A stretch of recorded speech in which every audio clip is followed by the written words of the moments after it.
This conference will now be recorded. I pledge allegiance to the flag of the United States of America and to the republic for which it stands, one nation, under God, indivisible, with liberty and justice for all. Welcome, everyone, including those of you that are here joining us virtually.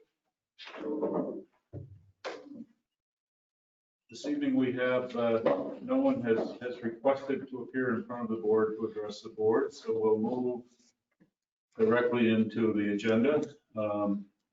Under section 2, clerk items, the first item we have is the minutes of the last board meeting of August 3rd.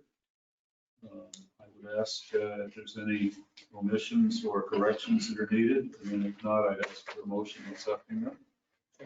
Second. Scott moved, Peter seconded. All in favor? Aye. Any opposed? Any abstentions? It's almost going to say objections. Okay, minutes are accepted. Thank you, Anita. The next item we have is a matter that we took up in the work session last week, and that is with the beginning of the new budget year, we generally look at our non-union employees in terms of any wage adjustments that may be granted for the upcoming budget year. In view of the fact that there certainly was not unanimity at the work session,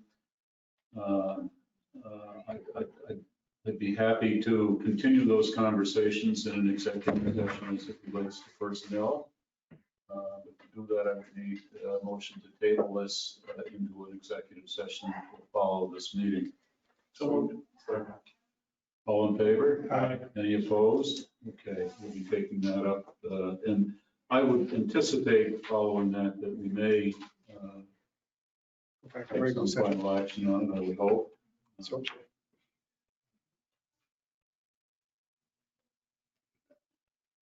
Next item is just simply information, because this actually started this past Friday and Saturday. The Department of Environmental Conservation was interested in setting up an information table on the parapet in front of Mintz Park. I saw the young lady there Friday.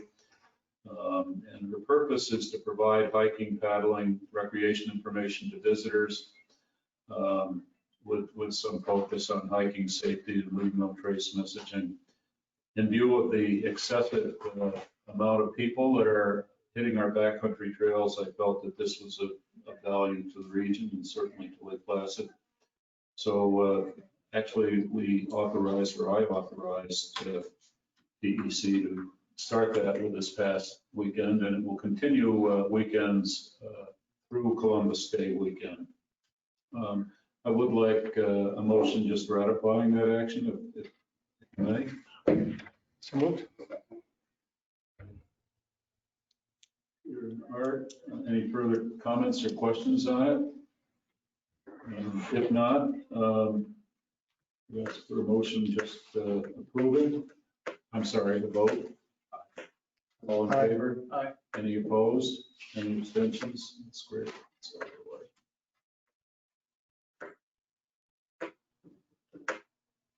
Anything else, Anita, to come up under the clerk section this evening? No, there's not.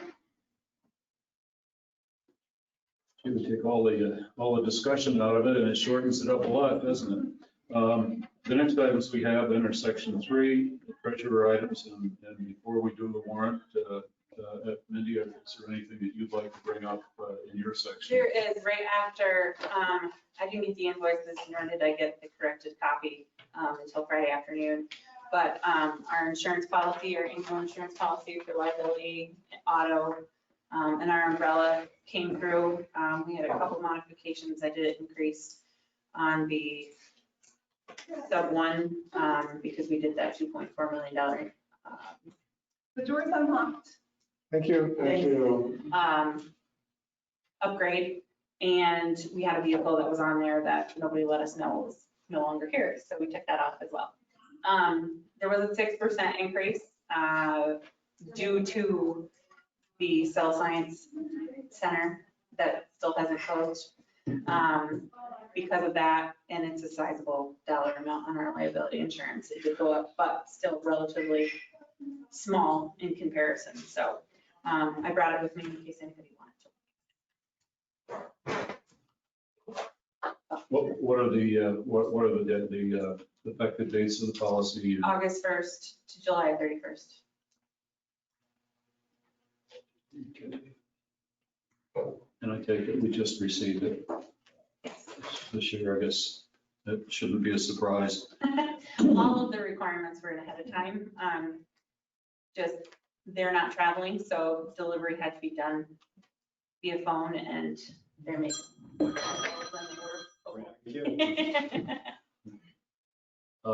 Anybody have any questions or concerns with that? If not, I think, do you have the amount of the increase in the premium? The increase was $12,048.61.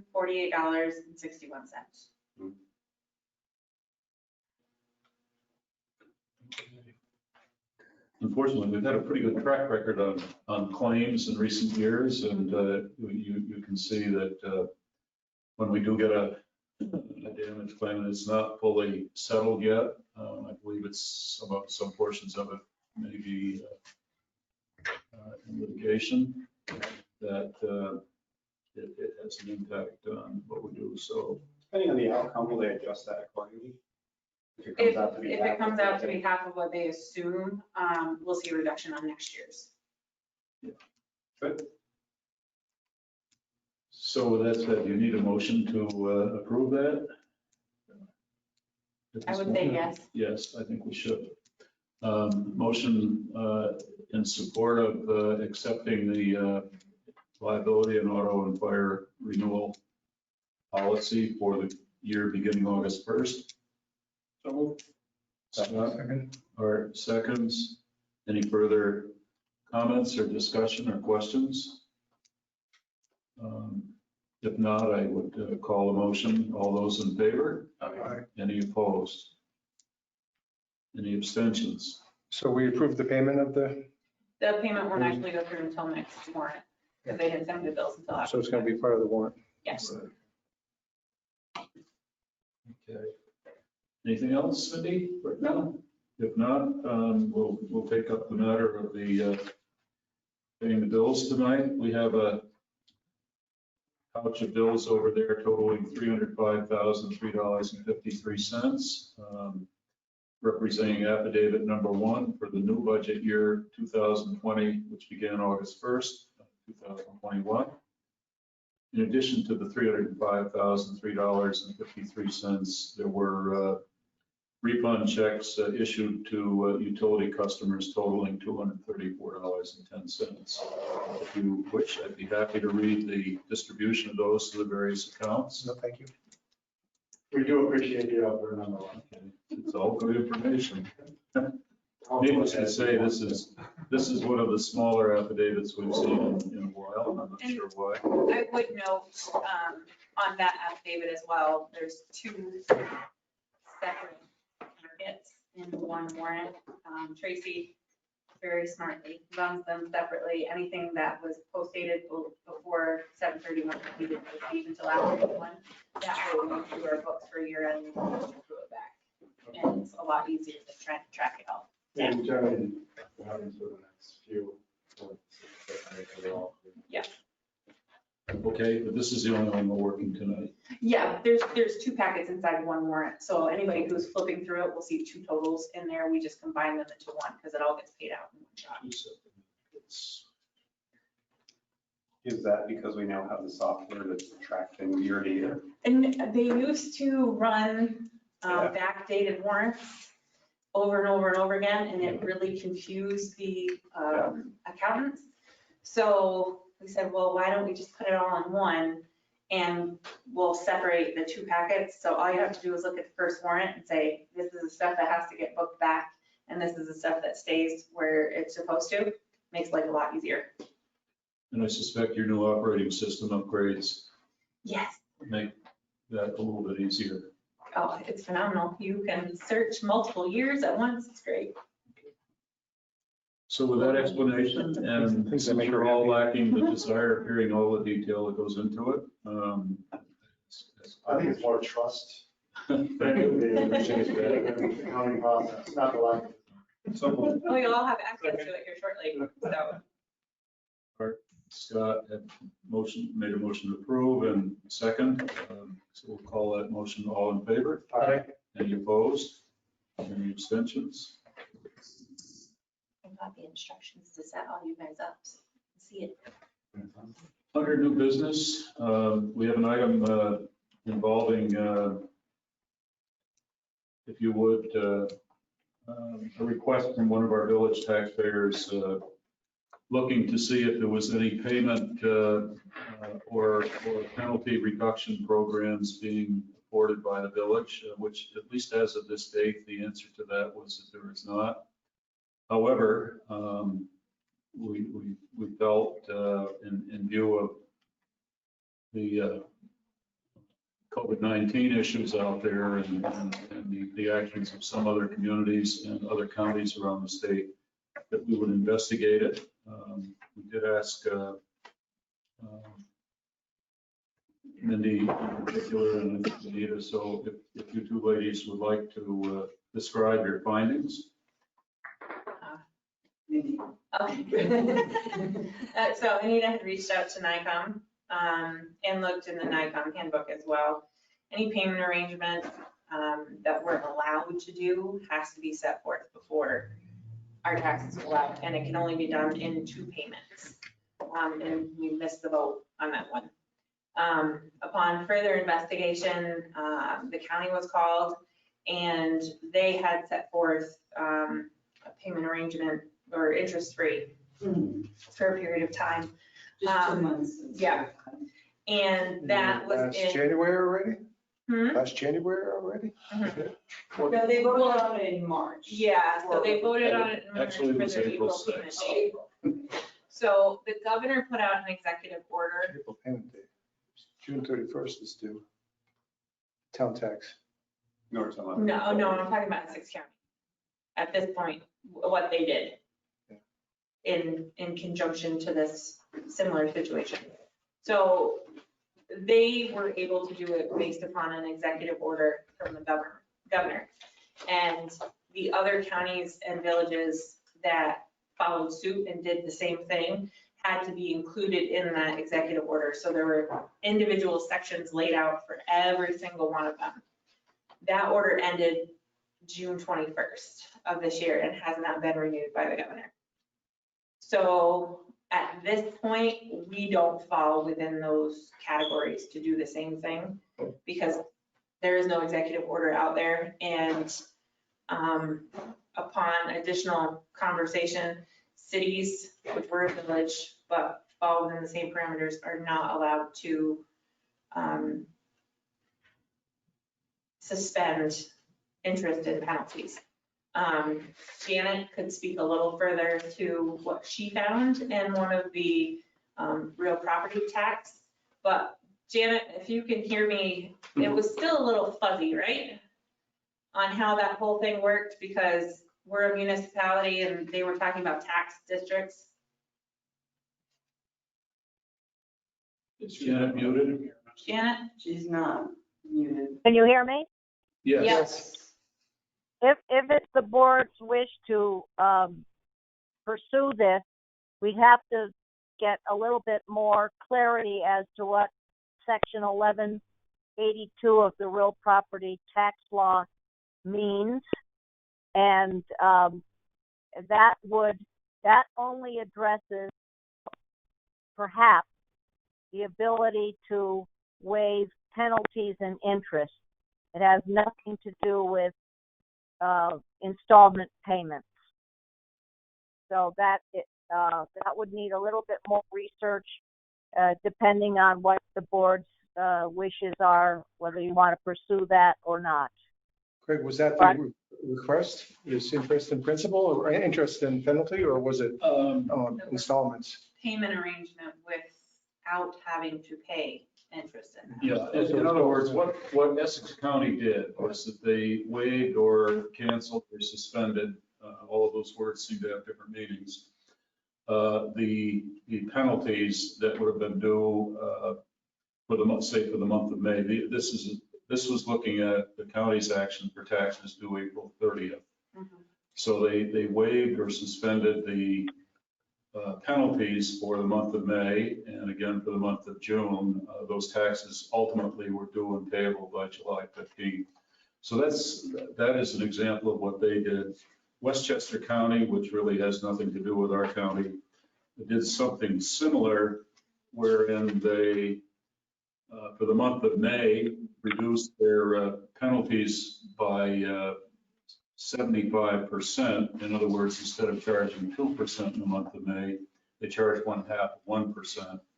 And then for those people that paid their tax in the month of June, they reduced the penalty by 80%, but the assessment of penalty went up to 5%. So you can understand why 80% in June, but it was a much bigger penalty as it went out. Everything was due July 15th. So A couple points, if you don't mind, is that was all, of course, when COVID first hit, before anybody knew what the summer season was going to be. Mindy and I talked this morning and also recognized that, you know, the tax rate went down for the village taxpayers. The expenses of the village, of course, have continued. So what the board wants to consider in light of some of those facts, you know, we're only talking about penalties and interest here. Taxes, if they're not paid, would get re-levied in November, and they go to the county, which of course then there's many more penalties and many more interest. But I also asked Mindy this morning if year to date the revenues have been on par with prior years, and I think, Mindy, it's fair to say you said yes, we're about where we normally are. As far as property tax goes, yeah, we're actually slightly ahead of where we were at this point last year. However, our revenues for water, sewer, and electric took a huge hit to the tune of almost $500,000 this year. yeah, all of our utility accounts are carrying significant arrearages for customers that have not been able to bring their. Well, and just, Well, it's we're usually. not using it as well. So half a million total? Yeah. Okay, that's not as bad as I thought it was. No. Well, the other thing is there might be some village tax bills that have water and sewer charges re-levied on them, and so we haven't received the benefit of those payments. And then if you did decide to waive or reduce the penalties and interest, that would further reduce water and sewer revenues. I guess for me, how many people or what sector of people have requested this? Only one individual so far that we're aware of. Does that mean a business that isn't allowed to? It happens to be a business, so. But is it a business that hasn't been allowed to? Let me say that it's in the lodging industry, and they were always considered essential, so they never, I mean, although most of our hotels did not operate in March, April, I would guess that this one would probably have the same characteristics.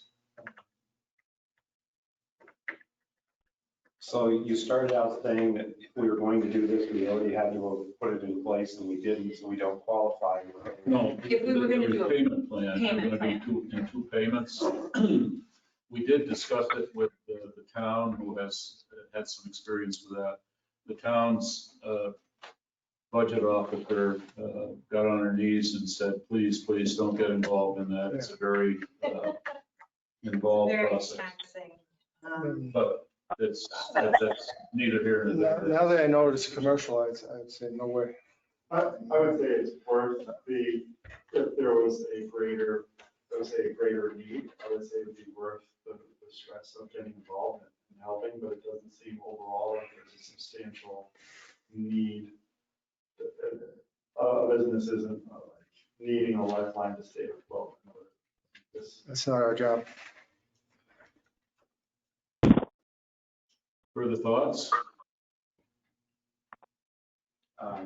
Is there, as you're telling, okay, so far you said we couldn't do payments, but we could do what? You could suspend the penalties that accrue in the month of, in the month of September.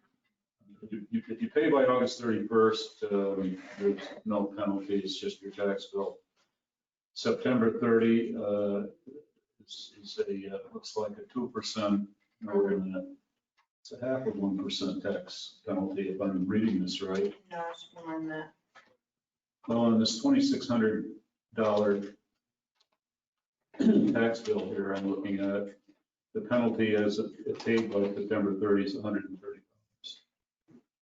That's half a percent, isn't it? It's kind of hard to decide what to do when we don't know the case, we don't know the details. And is it something where they can apply for that loan that's interest-free for however many years? That's over with. So Art, I think you just have to think about it. First of all, Craig is absolutely correct. We shouldn't even be discussing installment payments because we don't have the ability to address that at this point.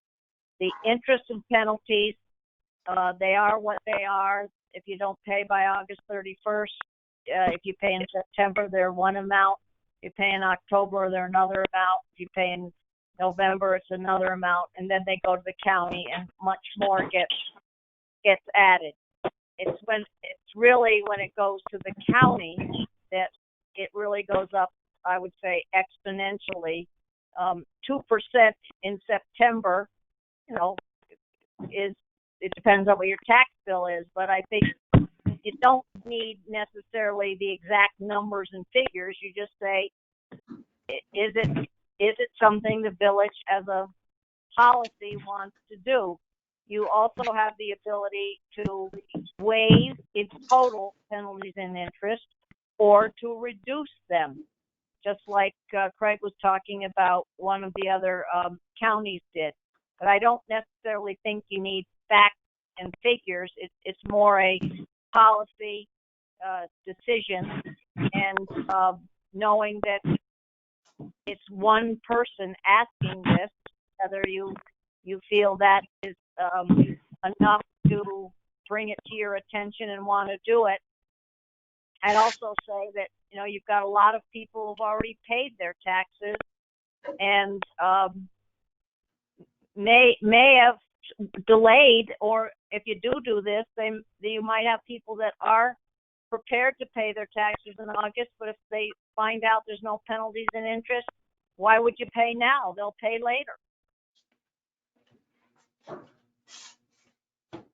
Good point. I guess it just goes back to my previous point. It doesn't seem to be an overwhelming need. Oh, plus Just to be able to alleviate.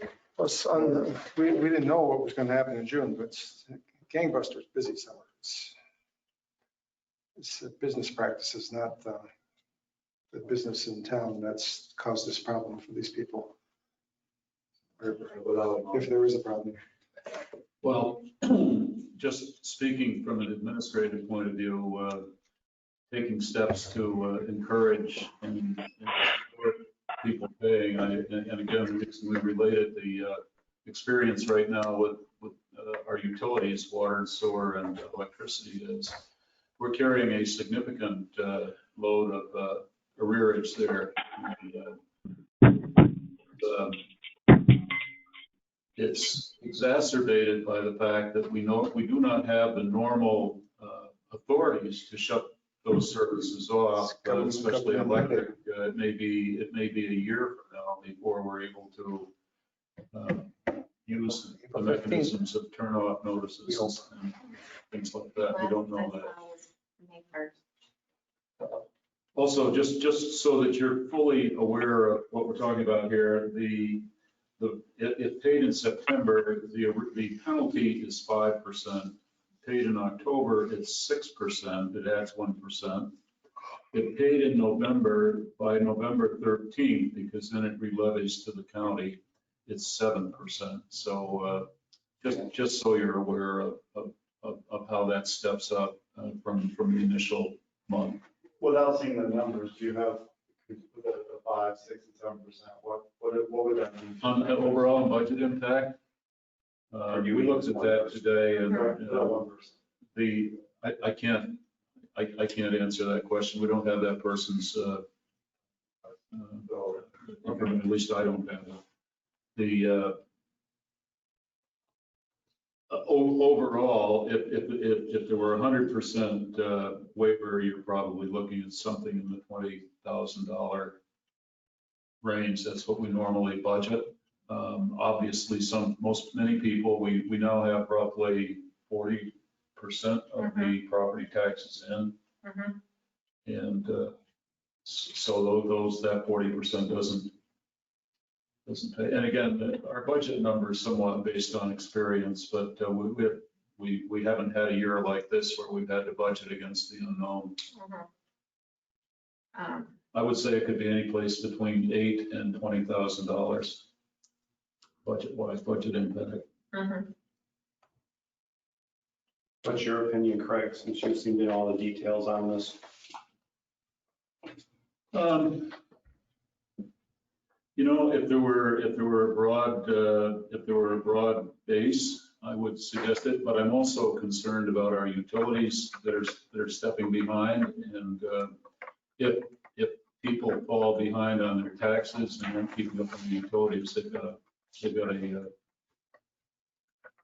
well, let's put it this way, the high peaks aren't high enough to catch up on that quickly. So, and we don't know what else is going to be coming. I mean, there's some indication that there's going to be some additional support coming from the federal government, but at least over the weekend, there was no way of knowing what that is. At the very least, Janet's correct. We do need some clarity in what we can do and what we can't do. And I think that might, in my mind at least, I probably would want to have a discussion with maybe our county attorney, who seems to be the point person on that kind of stuff, and county manager. It would make sense in case if there's a second wave, if we're running into this sort of situation in the fall, then we are prepared to make a similar decision. Because we're not at all sure at this point that the governor's order extended beyond that initial 21-day order that he issued back in April. I couldn't find anything, and I went through all the executive orders. Actually issued the 21st day of May, and he went back 21 days and forward 21 days. So You know, most villages in the state are not on our fiscal year and no, election. that's correct. That's another ambiguity. That's another issue that, and I'm not thinking that that we were a focus of that because of our different tax year. But also that was back when everything was shut down. So there might have been more impetus. And as we discovered, the executive orders in many respects talk about specific villages or specific municipalities. It was not a broad brush. Mm-hmm. And as I said, that's when everything was shut down. So whether what the governor's thinking is now that businesses are all open, I don't know. But it said the installment payment ship has sailed. We have no ability to do that now. It would just be, you know, what you guys decide tonight in terms of this this interest. If you're interested in the penalty and interest relief in some form. So I think that's all we have to decide tonight. And if you decide you are interested in it, you do want to entertain it, then we'll have to get some more clarification. If it's not something you want to do, then it's over. Did this business say how long they needed? My understanding is that the tax bill would be paid, but it's probably going to require, and my assumption is paid before the levy date, which is November 15th. But again, it's not asking for relief from any portion of the taxes. It's just simply, it was looking for a payment plan, but there is no possibility of that at this time. On the other hand, I can suggest that there's two ways that you can approach that. One is to have the village kind of create a payment plan, which obviously, as Janet has indicated, that opportunity came and went. But the second way would be just simply to set funds aside until they reach the point where they can pay it. So the only benefit that individual would have would be the reduction of the penalties that are, if it runs out to 2 months, it's 7%.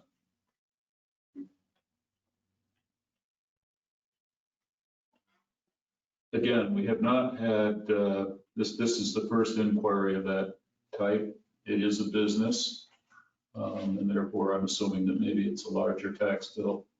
Is that something we can discuss in executive session since we're going anyhow? Since we aren't allowed to give names and details now? Janet? No. Okay.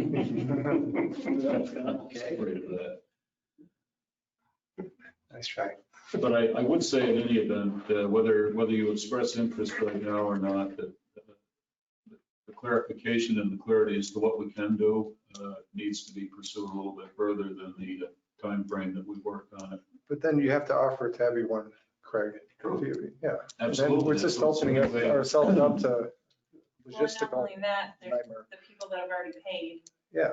So, But you see, they're still in the first month, so they have not suffered any monetary no, but could they loss, come back and other than say, maybe saying they would have deferred later Well, if they'd had the choice. yeah, Some people are going to say that. Why wouldn't they? Well, unless they're all trying to help each other out. I mean, I was able to pay, I don't mind paying, but if someone really struggled for a legitimate reason, which we can get an answer to. But I think you have to look at it too as a disincentive for people to pay their taxes on a timely basis. Mhm. Pushes everything down the road. And unfortunately, a lot of our budgetary items that need to be purchased, larger items that would utilize these funds are for winter. So the money kind of has to be there before we make the purchase. It doesn't hurt to explore our options and have a plan ready in the event of something significant. Well, It doesn't hurt that. you are correct, and you're probably more correct in the sense that this whole COVID-19 issue, we're still in phase one, even though we've made a miraculous improvement over the rest of the country. And we don't know whether there's going to be a phase two coming down the road, God forbid. we just say phase, I mean wave. So for those reasons, I think the request, whether we act on it tonight or take it under advisement and consideration and get further clarity on it, I do think that makes some sense. I vote for more clarity.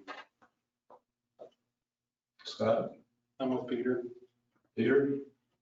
I just let it be and don't do anything. That's my opinion, because it's just opening up all kinds of Well, issues. for this specific case, in this particular time, the context, we are doing well.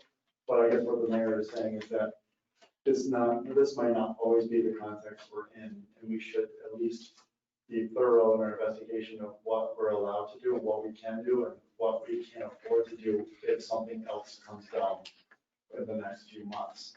It's better to be prepared, at least administratively, for that. And if we just go with, no, it's just going to. Don't do anything but do some We're research. going to be scrambling after. Because there may be maybe we see, maybe we're fortunate and we don't ever experience this, we continue on. But at least. But if the second wave comes in October, what good is all this? Everybody paid their taxes already. For the following year.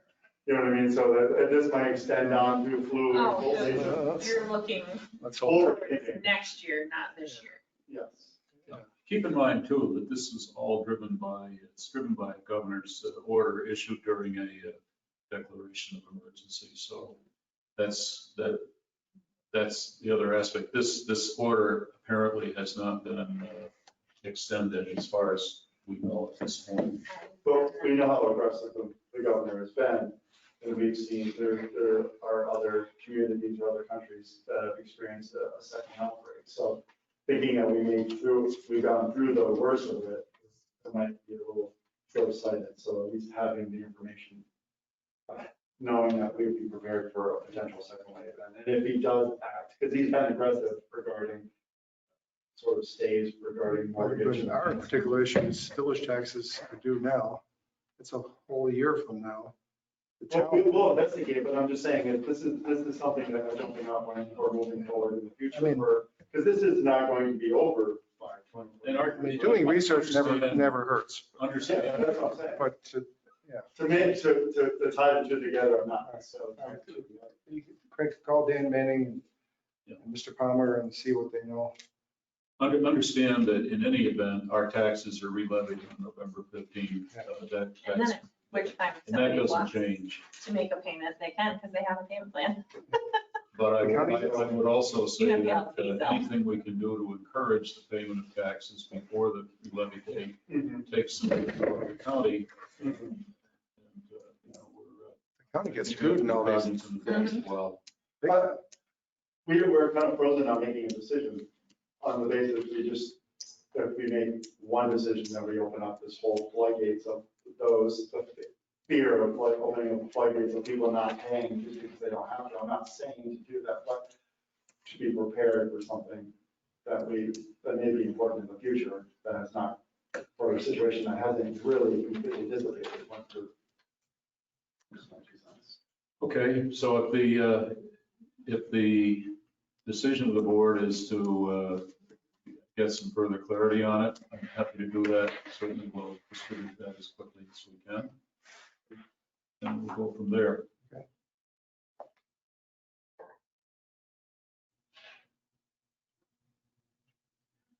Anything else to come up under new business that isn't on the agenda already?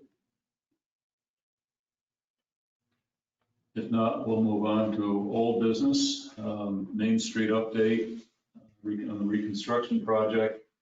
On August 12th, I did with Peter and I sat in on a pre-bid contractors meeting, which is designed primarily to meet with the DOT and the engineering planning people that we used, Ivan Sidral in particular. There were 4 companies there, potential bidders. There were four potential bidders in the room that took the time to come and ask and inquire about various aspects of the project. On the strength of that meeting and following that meeting, in follow-up detail, it was noted that I had indicated to this board that the opening date for bids was originally set for August 27th. And I now understand, Anita, that we're looking at September 23rd. Our engineering people are being rather generous with time. The problem that presents is that we had thought we would have at least have some initial mobilization this fall and get some initial work started, with the understanding that it would then resume full force in April, the following spring, which would be 21, and we were hoping to have the project completely done within a 2-year window, maybe 2.5 years. Given the delay in bid opening, it's not very likely that we'll see any mobilization this fall. So the project really would not be active until at least spring of 2021. It was further noted that at least one of the firms suggested that this project could run into the 3rd year. Again, that's kind of a, Because we're shutting them down. because we're July shutting and them down August. in July and August each summer, and they can't mobilize and really go at the project the way they ordinarily would do. So I think the meeting was informative and useful. However, I think we're going to have to look at that, especially that third year, and see how that fits with the upcoming university games in winter of '23. Maybe it doesn't interfere at all, not sure. But I think we're going to have some more conversation. But at the same time, we're also keeping a wary eye on our grant funding sources, which have dates on them that we don't want to exceed and thereby lose those funding sources. I think EFC people were at the table, so none of this is a surprise to them. I guess that's a fair way to put it, Peter. There were some DOT demands that stormwater piping was redesigned. And along with that, a few other things, catch basins had to be redesigned because of that. And that's what Ivan's working on now. That's delayed the whole thing. So Some it is at the moment, it's a work in progress. That's all we can say. And I think having seen these dates advance almost without any ability to control them. Frustrating. I just want to keep the board informed of what the status of that is. Did the state redesigns come about as a result of us sending it to them for approval? Well, they have to approve it. Yeah. Yeah, Why did it's they- their highway. I know, but I'm asking the question, why all of a sudden at the last minute did they make a change? Is this because we? It wasn't, it was something they brought up a couple months ago, and Ivan or Brad were basically telling them, we want it this way, and they didn't go along.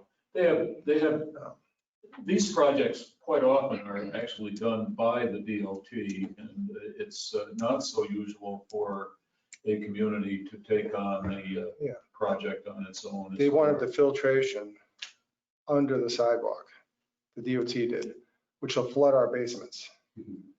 Because they didn't want the filtration under the highway.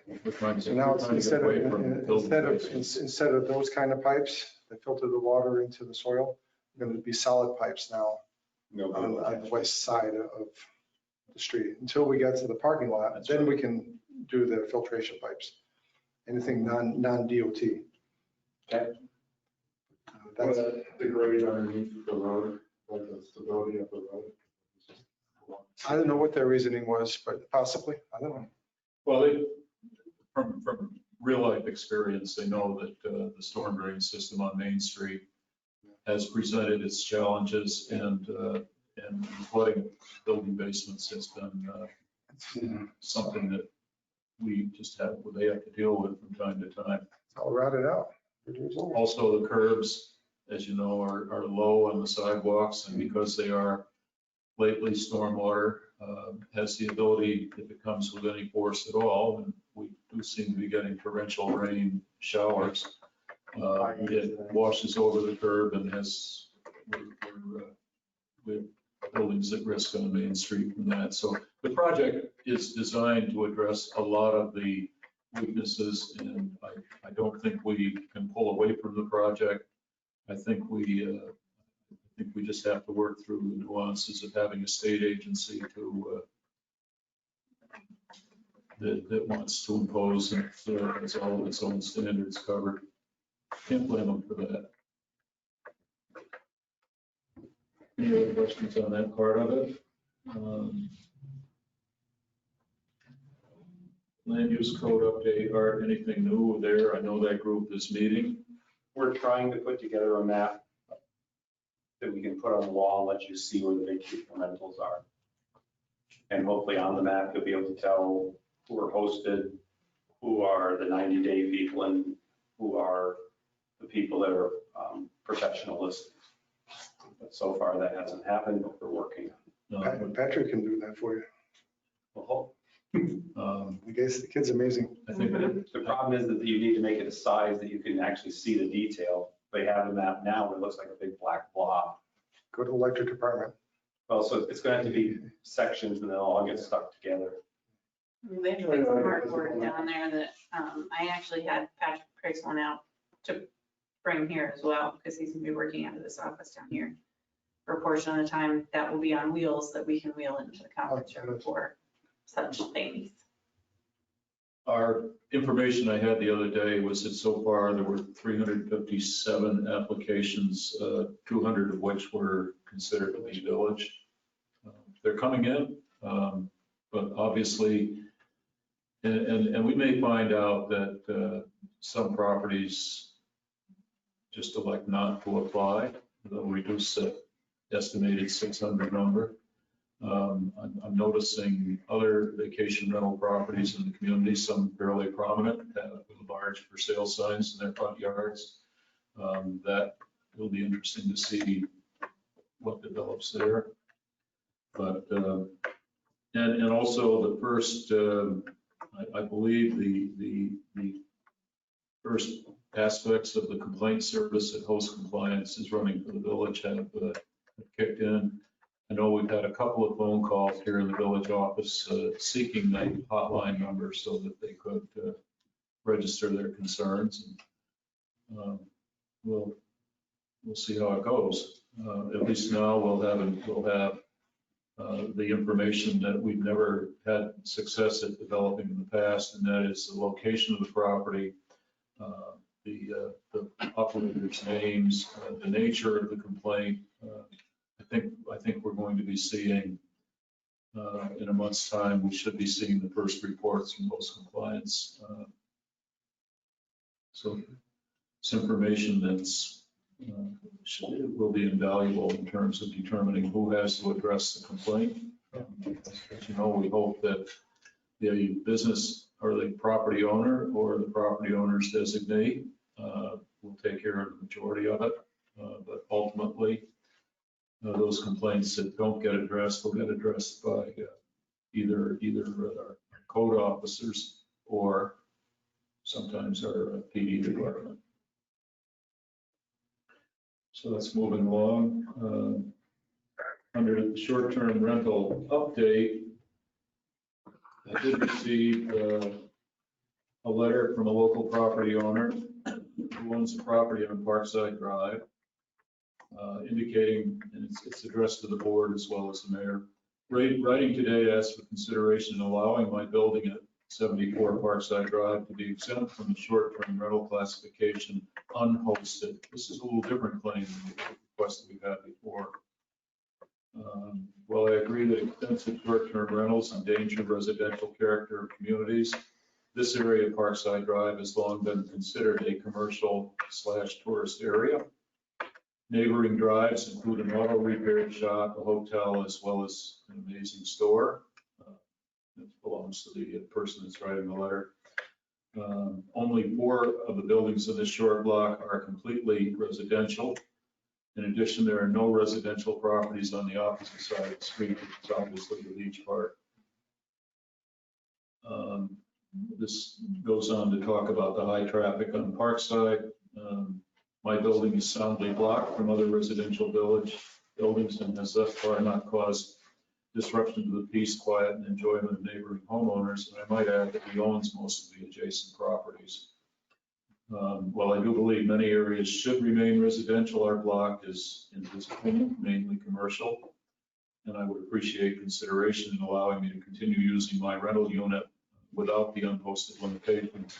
At this point, there is no variance procedure that would address this request. I am going to send it on to the land use code group. They're looking, I believe, they have some other properties that have similar characteristics, but I have no idea what the outcome will be. Yeah. And So we can't do anything now for them, but if Artie's group decides to make that commercial, go for it. In the meantime, we can't do anything. Well, the other aspect is it's off. Oh, well, it's okay for you, but not for you. It's just. No, I mean, like, but the argument is, it's all commercial over here on Parkside. Over I did. On Main Street, yeah, on Parkside, not so much. Parkside. It's residential. I did hear the property. This end's all residential. Yeah, I'm talking That here. end, they're talking is more commercial. It's commercial use. People's dairy we're talking about. And some short-term rentals. Peacocks. Oh, that's why. The issue here is that although it's in village center district in terms of zoning, the authors of that code only extended the unlimited and I would say unlimited rental nights and numbers of permits to Main Street, Wellington Road, Saranac Avenue, Cascade Road, I believe, or Sentinel Road. And we've discovered that there are properties that are in village center, which some of us think of as commercial, that are also operating in the same manner. This building happens to be a 3-apartment building. 2 of the apartments are vacation rentals, 1 is long-term. So this is just the nature of some of the things that are bubbling to the surface that over time we'll find answers to, but we do not have the authority at this moment to address this request in the immediate time period. I would guess that the code office would suggest that there is 1 permit available for that site. Frankly, I was surprised, but there's actually parking off-road for that one. So that's what I have there. Anything else that anybody else wants to offer on that topic? If not, Art, any update on the local government communication plan? No. Okay.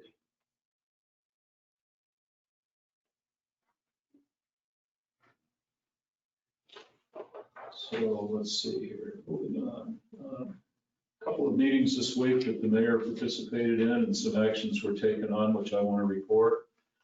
I had a meeting with a representative of the Lake Placid Shore Owners Association. That meeting consisted of the mayor, the supervisor, the assistant chief of police in the chief's absence last week, and a representative from the DEC.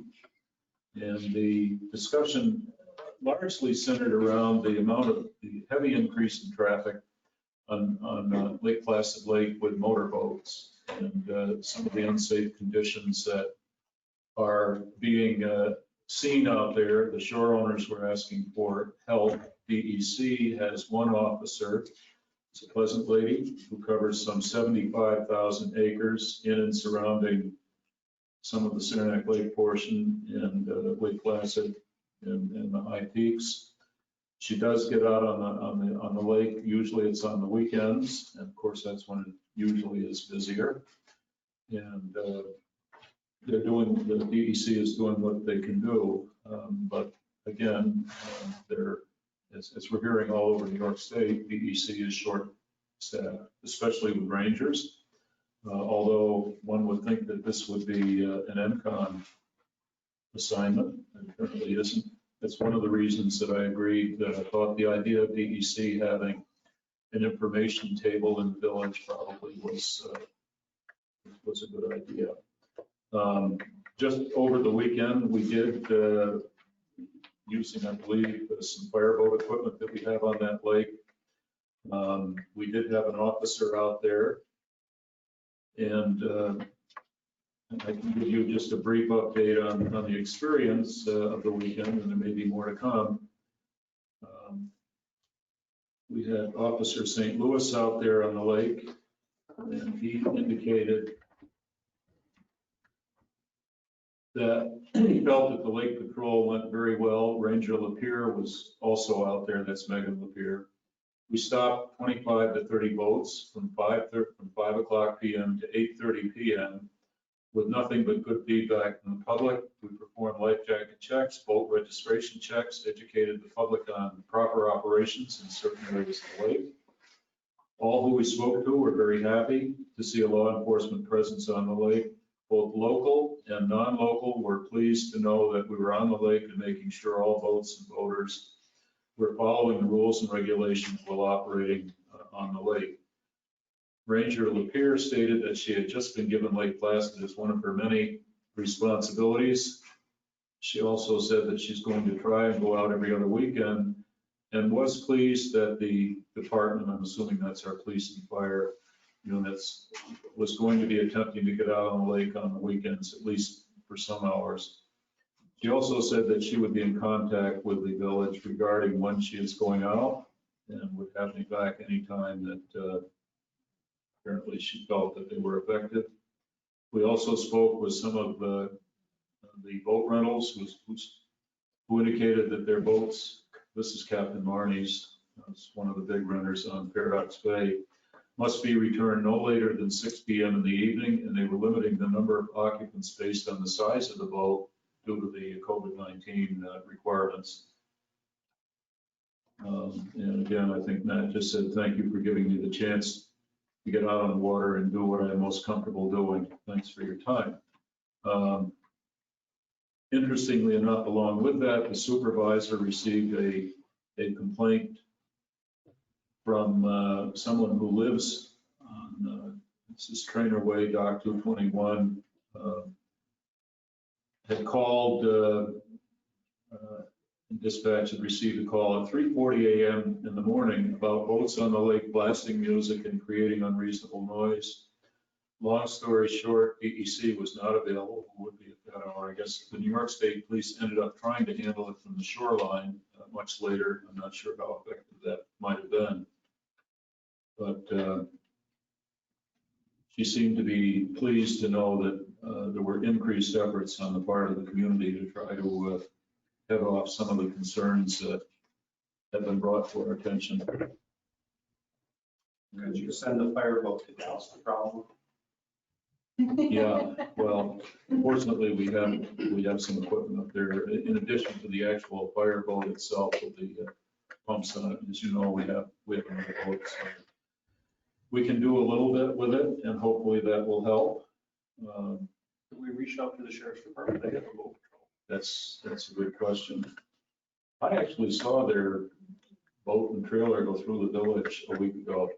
I don't know if they were headed down the road, down 86 Fort Wellington. Not sure where they would be going, but certainly they would be a welcome addition, and maybe between all of us, we can provide enough. They used to, I know the business. John Rickard is still doing constable work for the town, and he was involved in the meeting we had here by phone. And generally on the weekends, he's out. He says he's out for periods of time, 3 times a day. Other times during the week, only 2. But again, it's a big lake. You don't catch everything, I guess. The only other thing I would question is our guys being out there because they don't have a It was jurisdiction. interesting because that came up. I asked Chuck why, how we could do this but he says that once we're in the water, the body of water is considered one. So therefore, they can do their enforcement work out on the lake beyond Paradox Bay, which is primarily where the village boundary is. Although we do cover the whole southeastern shore of over to the Placid Marina. I would think we're treading. So we're doing what we can, but obviously that's not it's not the department's primary function. Anyway, 2 more weeks, 3 more weeks. Seasonal slowdown, some schools, well, hopefully schools will reopen somehow. The other meeting that I had, and again, I had Chief Moore with me during the day, was on August 12th. I had a meeting with Lori May and her brother Kevin. They are the owners and operators of Emmy's Creamery, which is probably, I would have to say, it's the most successful storefront on Main Street. Obviously, it's the lines outside the storefront at certain times of the day are large and for a while completely block the sidewalks. They have added they've added a stanchion, and they do ask their customers to stay on the outside portion of the sidewalk next to the curb, and then I guess they can only admit 2 couples at a time or 4 people, and therein lies part of the problem when you've got 100 people that want ice cream. So they're doing that, but what it occurred to me as we were having a discussion is that not only do we have people standing there waiting for the ice cream, but once they come out of the store, they stand there on the sidewalk and consume the ice cream before it melts, of course. So it's a dilemma. I think that issue is probably going to be with us. We did look at whether or not at 5 o'clock we could take 2 parking places and do something. But we run head on into curbs and ADA issues with people that have mobility problems. So, and that creates a liability for the village. So other than that, I'm pleased to say that the majority of those people now, when I've been surveying it, are wearing at least face masks because you can't social distance in that location. There are other shops at certain times of the day that are experiencing some of the same. Sometimes Starbucks has a little backup, not too bad. Soul Shine Bagel, that's another one. Ben and Jerry's somewhat. At 4 o'clock in the afternoon, Smoke Signals usually has a substantial line of customers that are waiting for the door to open. So we're working with that situation as much as we can, but recognizing that there's no good answer for those type of things. Because it's on, where if you go to Donald's, which I've been there twice a week for the whole entire summer, they have it all marked out 6 feet apart, and it's on private property. So it's very easy to go and set that up, whereas you're on public sidewalk, it's a little bit more. So I will say Soulshine, while it is public sidewalk, has put blue tape every 6 feet going down the sidewalk, going in towards their establishment. I didn't know what ours. Who did that? Soulshine Bagel. we haven't tried tape because when you get to 50 or 100 people, Well, they move really fast through there, so. yeah, ice cream doesn't move fast, No. that we've discovered. Not No. One of the problems never been in it. I love that. is that this is a little Get sprinkles. storefront that's pancaked between 2 other stores that are trying to Slow do things business at the same time. So Well- access has been difficult. Small, even during non-COVID times, it's small. There's too many people. So just so you're aware, we are, in addition to just the face mask, we are trying to, with our officers, trying to facilitate flow on the sidewalk as best we can. It's been a world of difference in a month. A world of- I think the last thing you have in your packet of information is just a letter that was issued August 10th on behalf of the board and the mayor to the town board supervisors, just simply responding to the public hearing and adding our concern about the waiver of 5.6 of the land use code. Appreciate that, by the way.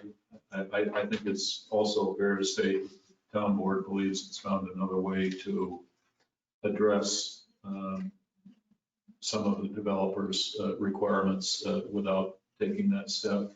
Having said that, I don't know what those steps really are yet. I think our guy was a supervisor ran, they compromised for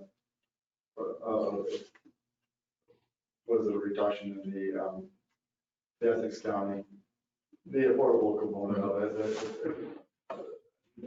it, somewhere in the middle. Yeah, well, my thought to some degree was that that's not the only project that's being looked at. The other project called Mackenzie Overlook over here on West Valley Road actually is more geared and designed toward rent control. So. Was it a beautiful view? I was just checking about this development. So hopefully these projects will get going. I noted with some concern that, again, the government has put tariffs back on aluminum products, metal products coming down across the border from Canada, and some of that is building material. This area, I think, is impacted probably in the Northeast more significantly than other parts of the country. So we see that. Peter and I have talked about it. Building costs in this region are expensive. They're up there. You can't even buy treated lumber now. Yeah. Right, if you can even get See, it. most of our building materials of that type come out of Canada, so we're being affected by that, that's for sure. And you're,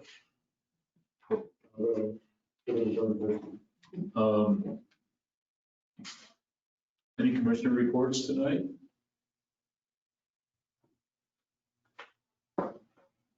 Other than the sidewalk project is moving along, and it looks like they're pouring another significant section of the towns.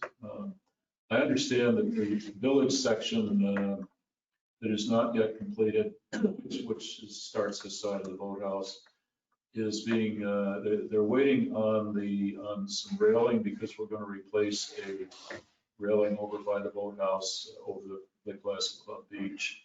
And that has not arrived yet. The contractor wanted that on site before he started that wall. So Is it gonna be railing similar to what is at the boat house, the beach house? I can't answer that question. It's a good question. Hopefully nicer than what's there now. It's not very pretty what's there now. Chicken wire. I have no idea. Would have been in the bid specs, but I didn't see it. Maybe not mistaken. Lake also the Placid, granite curve is in now, isn't it? And that's getting ready to put in. That'll all. Yeah, stuff be today paid they for. put in a ton. the So fast. Roost and Lake Placid beautification representatives have been in discussion with me. There was a request that came over from Roost this week that we had not yet put up the flower boxes on the wall at across the street from MBT Bank. And we investigated that with Charisse, and was told that the flower inventory that is available to us requires deadheading, which means climbing up on a ladder 2 times a week to clean up the flowers and keep them healthy, in addition to watering them, which Brad's men would have volunteered to do, and we pursued that. There were some plants that do not require deadheading, but when she looked at them, the space available is about a 5 by 5 space, and they have to shave off the root balls and take about 30% of the root system away to put them in, and there's still no assurance that they're going to survive even the next month or 8 weeks. So what we've discussed, and we'll see how this goes, is I suggested to Bruce that would be a good location to put one more of the moose social distance face mask banners, maybe sized down just a little bit from what's outside on the entrance to the village. And at the same time, we would try to mount 2 flower baskets, which Charisse was okay with, one on either side of the banner. So we'll see how that works out. That's back in the hands of MJ and Charisse. So this is on the MBT wall. Yeah. Is the wall going to stay up? Flowers or anything? I've asked, yeah, I've asked Brad, and he feels that there's no concern. I have asked Brad to go out and scope out the areas where these brackets would be mounted. And we'll have to order 2 brackets because we don't have those. I hate to end up on some of the hoods. I don't think that wall is at any risk of falling down. It may Knock on wood. crank it down to the bottom, but not fall. One other thing that Brad has done, which I think people will maybe come to enjoy, is that out on the Wilmington Road, he's worked with the beautification people, and they put in some pieces of granite material that he had, which produces a platform where people can stand for a photo op where they want to, stand in front of the Welcome to Lake Placid sign. Mm-hmm. So if you have an opportunity, take a drive out, see if you like it, because if you do like it, he indicated that there was interest with Charisse in working the one on the other two entrances, Saranac Avenue being the next one you could look at. So take a look and see what you think. So we gotta make sure that we're coming in from Wilmington, that we have to slow down even more. So we'll run over towards Trust parking on the me. side of the road. Yeah. You can definitely notice Well- the granite too. It looks nice. I did hear on the Route 73 trailheads that there was a very, very significant lineup of cars over the weekend. It took my time to investigate, felt like it started at the Bob Run. I mean, but there was just cars everywhere. I didn't even make it that far. I was at the farmer's market There's 45 yesterday and there was a car accident. Somebody trying to pull into the farmer's market. The car went around and smashed into the guardrail. Oh, We're certainly not shy of traffic this summer, despite not having the major big events here. Okay, if there's nothing else, we need to go into an executive session to discuss some personnel matters. I would first, however, ask any members who are attending virtually if they wish to speak and address the board.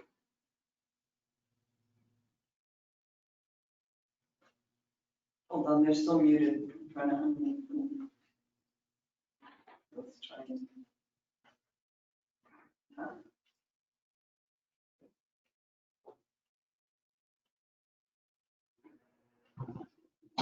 This is Jill Cardinal. I just wanted to, I was the person that asked about the tax penalties and stuff.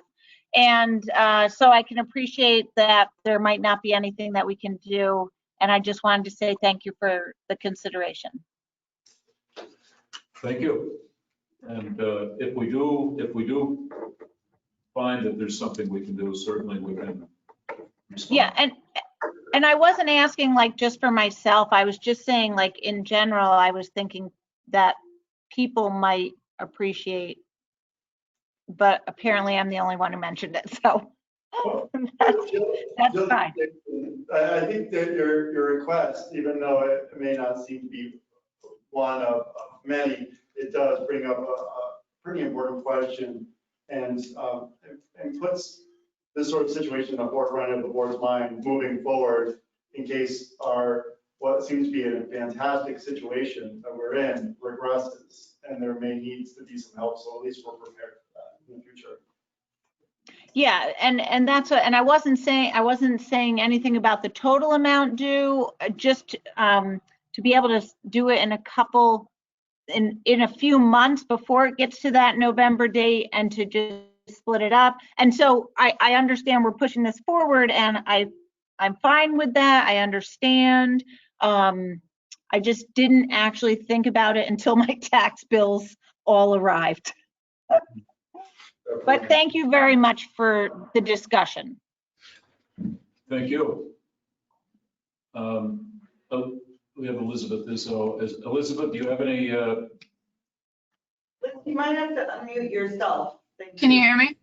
Yes. Okay, if I'm in the newsroom, so if there's any background noise, that's what that is. So I see attached to the agenda today, there's the letter from the mayor regarding the Soul Science Center project, and I just wanted to see if any of the other board members want to weigh in on this project and the developer's request for the law exemption. That letter was written on behalf of the entire board, Liz, so